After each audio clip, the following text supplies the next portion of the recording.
Hello, I'm a trauma-informed mindfulness practitioner, and I'd like to talk to you about how to deal with a busy mind and racing thoughts.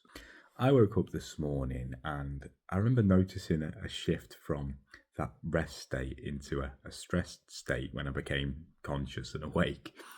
I've got a busy day ahead and a busy weekend planned, so I started thinking about, wow, how am I going to fit all this in? Started planning, worrying a bit, and then I thought, right, okay, this isn't really very helpful, all of this. So thankfully, I've got a few tools which I can use, which is always handy. Mindfulness is all about being present on purpose, being with what's here in the moment, with the thoughts, feelings, and sensations that are around. The senses are always present, so I quite often go to one of the five senses with my mindfulness practice.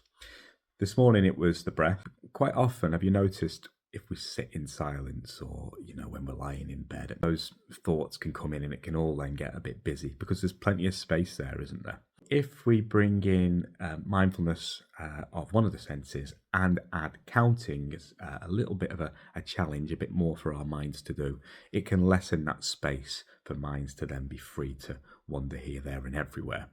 Here's the twist with this one. How's your maths?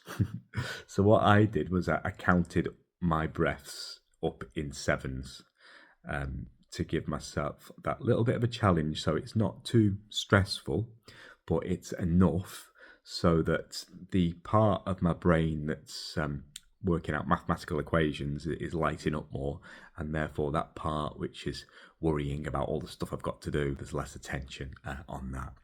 Now you might like to count up in a higher number or a lower number depending on how good your maths is, but either way, it's absolutely fine. It's just a suggestion. You can find what works for you. After doing this for about 5 minutes, I really did notice another shift, so I was feeling a lot calmer and therefore better equipped to be able to deal with all the stuff I've got to do. Wish me luck with that. If you find you have a busy mind, there's a technique to help with that. If you are feeling a bit overwhelmed with everything that's going on, try to double up on self-care and being kind to yourself and look after yourself. Anything I can help with in the meantime, please let me know.